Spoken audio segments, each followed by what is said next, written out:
Hello everyone. तो जैसा कि हमने खत्म कर लिया था हमारा चैप्टर लाइफ प्रोसेसेस और उसमें जितने भी पार्ट्स थे हमने सब पढ़ लिया था।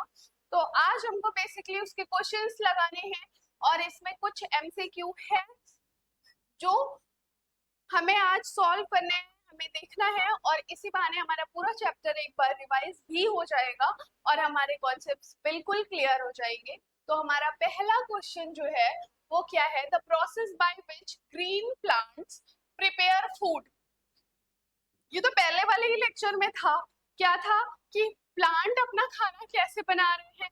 तो क्या प्रोसेस था? क्या वो ट्रांसपिरेशन था? नहीं। डाइजेशन? नहीं। रिस्पिरेशन? नहीं। तो क्या प्रोसेस था?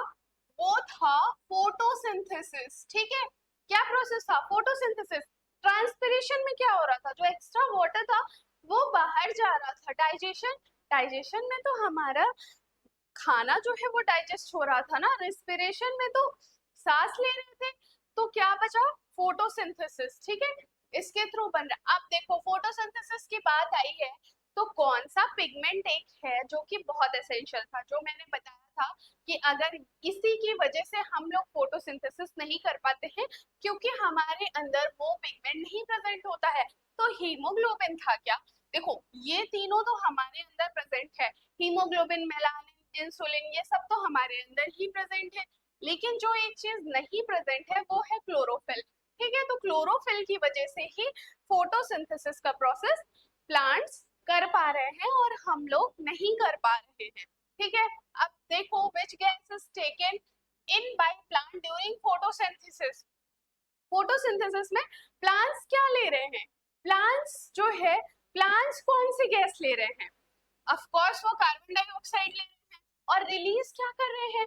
तो रिलीज जो है वो ऑक्सीजन करते हैं और अपना अंदर तो कार्बन डाइऑक्साइड ले रहे हैं ना और फिर रिलीज वो ऑक्सीजन को कर रहे हैं। ठीक है, अब ओपनिंग और क्लोजिंग, गार्ड सेल, ये तो एकदम रटा हुआ था कि स्टोमेटा का ओपनिंग और क्लोजिंग जो है वो किसके थ्रू हो रहा है, कौन रेगुलेट कर रहा है? तो गार्ड सेल रेगुलेट कर रहा है। और कौन सा टिश्यू जो आप, अब देखो मैंने दो टिश्यू के बारे में बताया था, एक था जाइलम और एक था फ्लोएम, और ये मैंने याद भी करवाया था। ये दोनों तो ऐसे ही काट दो। स्टोमेटा था क्या? स्टोमेटा वाटर ट्रांसपोर्ट कर रहा था क्या? नहीं, बिल्कुल नहीं। एपिडर्मिस? बिल्कुल नहीं। एपिडर्मिस क्या चीज है? आउटर लेयर है। ठीक है, प्लांट्स की आउटर लेयर होती है, पतली सी लेयर होती है जो है प्लांट की, क्यों स्किन की होती है। हम लोगों में भी एपिडर्मिस प्रेजेंट होता है। तो ये देखो इसी दोनों में से था, मतलब दो मैंने पढ़ाया था कि दो टिश्यू होते हैं जो प्लांट में मेनली काम करते हैं। तो एक तो है जाइलम और एक है फ्लोएम। तो क्या क्या प्लांट में ट्रांसपोर्ट हो रहा था? एक तो वाटर एंड मिनरल ट्रांसपोर्ट हो रहा था और एक जो है वो फूड ट्रांसपोर्ट हो रहा था। तो अब हमने क्या बताया था? फ फ फ्लोयम फूड। Phloem food. फ का दोनों जगह प्रोनाउंसिएशन आ रहा था। तो मतलब ये तो फूड को कर रहा है। अब इसमें पूछा क्या है? वाटर एंड मिनरल का। तो वाटर एंड मिनरल्स कौन करेगा? जाइलम करेगा। ठीक है, ये क्लियर हो गया। अब देखो दूसरा क्वेश्चन आई गया कि फूड किससे ट्रांसपोर्ट हो रहा है प्लांट्स में। तो फ फॉर फूड, फ फॉर फ्लोयम। तो फ्लोयम और फूड हो गया। ठीक है, अब the breakdown of glucose in the presence of oxygen. Glucose का ब्रेकडाउन याद करो। वो जो हमने तीन ऐसे बनाया था कि ग्लूकोज जो है वो पायरुविक से ग्लूकोज हुआ, यहाँ पायरुवेट बन रहा था। उसके बाद तीन उसमें रिएक्शंस हो रहे थे अलग अलग। एक इन प्रेजेंस ऑफ ऑक्सीजन था, एक जो है वो लैक ऑफ ऑक्सीजन था, एक जो है वो क्या था? एब्सेंस ऑफ ऑक्सीजन था, है ना। ये ये पढ़ा था कि नहीं ये वाला रिएक्शन? तो इसमें क्या हुआ? प्रेजेंस ऑफ ऑक्सीजन पूछा है। प्रेजेंस ऑफ ऑक्सीजन क्या था? एरोबिक। एरोबिक। और एब्सेंस वाले में क्या था? एन एयर एनएरोबिक, मतलब एयर ना, एन एरोबिक, एयर ना। तो इसमें प्रेजेंस ऑफ ऑक्सीजन है, मतलब कि एरोबिक रिस्पिरेशन होगा। ठीक है, अब ह्यूमन बीइंग पूछा है, डाइजेशन ऑफ प्रोटीन कहाँ शुरू हो जाता है? ह्यूमन बीइंग में डाइजेशन ऑफ प्रोटीन तो देखो स्टमक में शुरू हो जाता है, ठीक है। और क्या चीज है, सलाइवा में कौन सा एंजाइम प्रेजेंट है, तो सलाइवा क्या था ये हमने बताया था ना कि मुंह में जब हम लोग कोई खाना जो है, कुछ भी हम लोग जो है इनटेक कर रहे हैं फूड का, तो जो हमारा मुंह में ही पानी पानी जैसा आने लग जाता है, तो वो हमारे फूड के साथ मिक्स होता है, उसे तोड़ता है छोटे छोटे पार्ट्स में, और उसके बाद अंदर भेजता है ना। जो हमें बहुत देर तक, हमने बताया था ना वो चावल वाला एग्जाम्पल, कि अगर आप चावल को बहुत देर तक च्यू करते हो तो कुछ मीठा मीठा उसमें टेस्ट आने लग जाता है।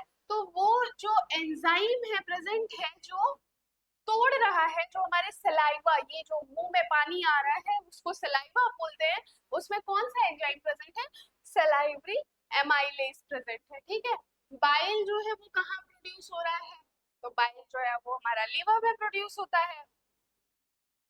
अब देखो, most digestion and absorption of food take place in, कहाँ हो रहा है, हमने बताया था स्टमक में होता है क्या, नहीं स्टमक में नहीं होता है। मोस्ट ऑफ द डाइजेशन मतलब ज्यादातर डाइजेशन और एब्जॉर्प्शन कहाँ हो जा रहा है, कहाँ खत्म हो जा रहा है, तो स्टमक में तो नहीं होता है। लार्ज इंटेस्टाइन में क्या होता है, मेनली कुछ वाटर और मिनरल यही सब होता है। ईसोफेगस में होता है क्या, ईसोफेगस में तो कुछ भी नहीं हो रहा, वो तो ऐसे बस एक क्या बोलते हैं उसको, ट्रांसफर करने का एक समझ लो कनेक्शन है, कनेक्टिंग लिंक टाइप का है इसोफेगस। तो ज्यादातर जो हमारा डाइजेशन और एब्जॉर्प्शन है वो स्मॉल इंटेस्टाइन में हो रहा है, ठीक है। किडनी का फंक्शनल यूनिट, ये अभी कल ही की क्लास में बताया था, नेफ्रॉन होता है इसकी फंक्शन। देखो ध्यान देना, न्यूरॉन और नेफ्रॉन दो चीज है। नेफ्रॉन जो है वो किडनी में होता है, और न्यूरॉन जो है वो हमारे ब्रेन में होता है। तो इसका स्पेलिंग का, बोलने का, प्रोनाउंसिएशन का, ये सारी चीजों का बहुत ध्यान रखना है कि किडनी में पूछा है तो नेफ्रॉन लगाना है, न्यूरॉन जो है वो ब्रेन में होता है, ठीक है।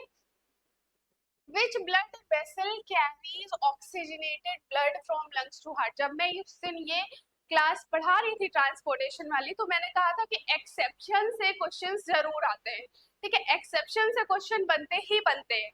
तो ये भी जो है, ये जो ब्लड वेसल है जो कि ऑक्सीजनेटेड ब्लड को लंग से हार्ट में ले जा रही है, ये एक एक्सेप्शन ही था। क्या, कि अच्छे खून को वो लंग से हार्ट में लेके जा रही थी।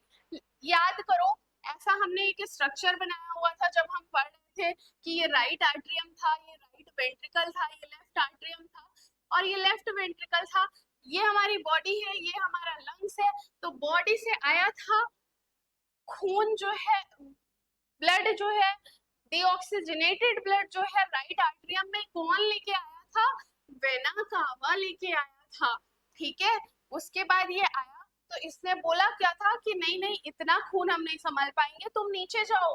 तो ये नीचे गया राइट वेंट्रिकल में। तो अब ये पार्ट क्या था, डीऑक्सीजनेटेड था, ये नीचे राइट वेंट्रिकल में जाके बैठा। फिर एक यहाँ पे आर्टरी थी, एक आर्टरी थी जिसको बुरा लगा था कि आओ चलो, हाँ तुम लोग ऐसे बैठे हो तो हम तुम लोगों को साफ कर देते हैं। हम साफ तो नहीं कर पाएंगे लेकिन हम ऐसी जगह पहुंचा देंगे कि वो साफ कर देगा। तो वो कौन था, आर्टरी में आया था पल्मोनरी आर्टरी। वो क्या किया था, वो हार्ट से लंग्स को ले गया था। कैसी ब्लड ले गया था, तो डीऑक्सीजनेटेड ब्लड लेके गया था, ठीक है। तो एक एक्सेप्शन तो ये हो गया था क्योंकि बाकी सारी आर्टरी तो अच्छे खून लेके जा रही है ऑक्सीजनेटेड, ठीक। फिर जब साफ हो गया, ये ब्लड साफ हो गया था, तो एक वेन थी जिसको दया आई थी कि चलो हम तुमको ऐसी जगह लेके चलते हैं जहां से तुम पूरी बॉडी में फैल जाओगे। हम फैला तो नहीं पाएंगे लेकिन ऐसी जगह जरूर पहुंचा देंगे कि तुम अच्छे जगह जाओ।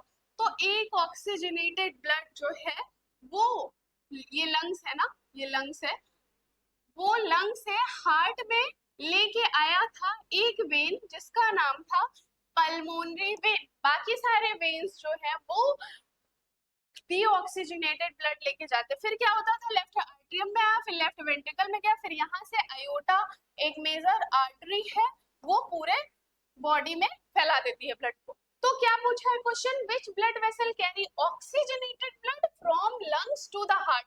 ये है लंग्स, लंग से हार्ट में ऑक्सीजनेटेड ब्लड यही लेके जा रहा है कौन, पल्मोनरी वेन। तो ऑप्शन हो जाएगा पल्मोनरी वेन। अब देखो 4 ऑप्शन थे, क्या क्या ऑप्शन था? Pulmonary artery, pulmonary vein, vena cava, aorta. चारों के फंक्शन समझ में आया कि नहीं? अयोटा क्या है? अयोटा का फंक्शन ये था कि लेफ्ट वेंट्रिकल में जब सारे खून अच्छे हो जाएंगे तो पूरी बॉडी में फैलना। वेना कावा का फंक्शन समझ में आया, बॉडी से डीऑक्सीजनेटेड ब्लड जो है वो राइट आर्टरियम में लेके जा रहा है। पल्मोनरी वेन तो तुम्हारा ऑप्शन आंसर ही है, तो ये भी समझ में आ गया कि ऑक्सीजनेटेड ब्लड लंग से जो है वो हार्ट में लेके जा रहा है, और पल्मोनरी आर्टरी हार्ट से डीऑक्सीजनेटेड ब्लड लंग में लेके जा रही है। ठीक है, तो ये समझ में आ गया। अब हम लोग नेक्स्ट क्वेश्चन की तरफ चलेंगे और इसका आंसर पल्मोनरी वेन्स को मार्क कर लो। चलो, द रेड पिगमेंट, हाँ अब ऑक्सीजन में रेड पिगमेंट जो ब्लड में है, जो ऑक्सीजन को कैरी कर रहा है, तो हीमोग्लोबिन है हमारे में, जिसकी वजह से हमारा ब्लड रेड दिखता है, ये हमने बताया भी था। Which chamber of the human heart pump oxygenated blood to the whole body? अभी यहाँ पे क्या बताया? ओ, मिटा दिया, अच्छा ठीक। तो देखो, अब देखो फिर से बनाना पड़ेगा। Which chamber of the human heart pumps oxygenated blood to the whole body? क्या था होल बॉडी में? हार्ट था, अभी बताया था। इसमें तो ब्लड आ रहा था, ब्लड आ रहा था, लेकिन क्या हुआ यहाँ पे लंग से जब जो है ये गया अंदर, ऑक्सीजनेटेड ब्लड आया, फिर ये लेफ्ट आर्ट्रियम बोला कि नहीं नहीं हम इतना नहीं, हमारा स्टोरेज इतना नहीं है, तो इसने लेफ्ट वेंट्रिकल में भेजा। अब ये जो लेफ्ट वेंट्रिकल था वो आयोटा के थ्रू पूरी बॉडी में फैला दिया था। तो क्वेश्चन क्या है? Which chamber of the human heart pumps oxygenated blood to the whole body? Left ventricle है ना, लेफ्ट वेंट्रिकल इसका आंसर। अब देखो ऑप्शन में क्या क्या है? राइट आर्ट्रियम, तो राइट आर्ट्रियम में क्या काम था? डीऑक्सीजनेटेड ब्लड इसमें कलेक्ट हो रहा था। राइट वेंट्रिकल में क्या हो रहा था?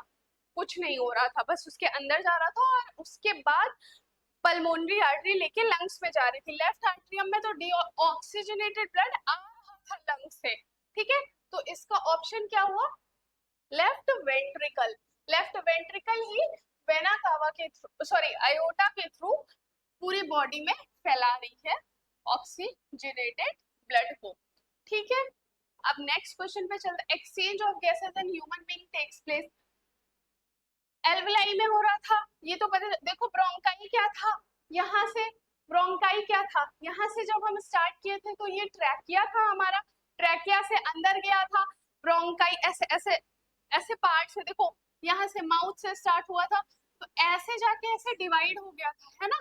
उसके बाद ये हम लोग ब्रोंकाई बोल रहे थे, फिर उसमें जाके छोटे छोटे ऐसे बलून शेप्ड बताया था कि यहाँ पे याद करो एक ऐसे करके स्लाइड थी ऐसे, जिसमें हमने बताया था कार्बन डाइऑक्साइड और ऑक्सीजन, कि ऑक्सीजन आ रहा है, फिर उसको कहीं ना कहीं जगह तो अपनी बनाने के लिए किसी ना किसी को तो भेजना पड़ता। तो वो क्या कहता है कि कार्बन डाइऑक्साइड तुम्हारा कोई काम नहीं है, तुम जाओ बाहर और हमें आने दो अंदर। तो ये एक पूरा स्ट्रक्चर, एक पूरे स्लाइड में ही ये स्ट्रक्चर था। तो ये जो स्ट्रक्चर था उसका क्या नाम था? उसका नाम एल्वुलाई था। ठीक है, और डायफ्राम तो पता ही चल गया ना, डायफ्राम तो यहाँ पे है, जब ऊपर नीचे सांस करते हैं तो अप एंड डाउन होता है। ठीक है, तो मेनली एक्सचेंज ऑफ गैसेस कहाँ हो रहा था? तो वो एल्वेलाई में हो रहा था। ठीक है, तो इसका आंसर हो गया एल्वेलाई। नेक्स्ट क्वेश्चन है, which part of the brain control involuntary action such as breathing and heartbeat? तो आपने अभी ब्रेन के बारे में पढ़ा नहीं है, तो इस वजह से ये क्वेश्चन आपके आउट ऑफ सिलेबस है, क्योंकि अभी आपने ये चीज नहीं पढ़ी। जब आप ब्रेन पढ़ लोगे तो आपको ये क्वेश्चन ज्यादा अच्छे से समझ में आएगा। ठीक है, which hormone helps regulate blood sugar? तो इंसुलिन है, वैसे तो अभी आपने हार्मोन के बारे में भी नहीं पढ़ा है, तो ये भी उतना जरूरी नहीं था। The removal of metabolic waste from the body, question को बस घुमाया है। रिमूवल ऑफ वेस्ट, देखो रिमूवल ऑफ मेटाबॉलिक पे ध्यान मत दो, क्या है रिमूवल? रिमूवल मतलब बॉडी से रिमूव किया जा रहा है, किसको? वेस्ट को। तो क्या कहेंगे? ऐसे उसको हम क्या कह रहे थे, एक्सक्रीशन ही तो कह रहे थे कि न्यूट्रिशन में तो ऐसा कुछ हो नहीं रहा था, न्यूट्रिशन में तो हम अपनी बॉडी को फीड ही कर रहे थे ना, कुछ चीज रिमूव तो नहीं कर रहे थे। रेस्पिरेशन में क्या कर रहे थे, सांस ले रहे थे, सांस को बाहर छोड़ रहे थे, सांस ले रहे थे, सांस को बाहर छोड़ रहे थे। क्यों? क्योंकि हमको एनर्जी चाहिए हुई थी। ट्रांसपोर्टेशन में तो ब्लड का सारा काम था, उसके थ्रू हो रहा था। तो वेस्ट तो रिमूव एक्सक्रीशन में ही हो रहा था। ठीक है, अभी कल ही वाले हमने लेक्चर में ये वाला एक्सक्रीशन वाला टॉपिक पढ़ा था, तो इसका आंसर हो जाएगा एक्सक्रीशन। बस खत्म हो गया। यहाँ पे हमारे सारे क्वेश्चंस एंड हो गए, सबका हमने आंसर्स देख लिया और क्वेश्चंस देख लिया और सब हमने पढ़ा ही था, कुछ भी ऐसा बहुत आउट ऑफ सिलेबस नहीं था। ठीक है, तो आई होप आपको ये चैप्टर अच्छे से क्लियर हो गया होगा। अब हम नेक्स्ट क्लास में नेक्स्ट टॉपिक नेक्स्ट चैप्टर में बढ़ेंगे। तब तक के लिए थैंक यू।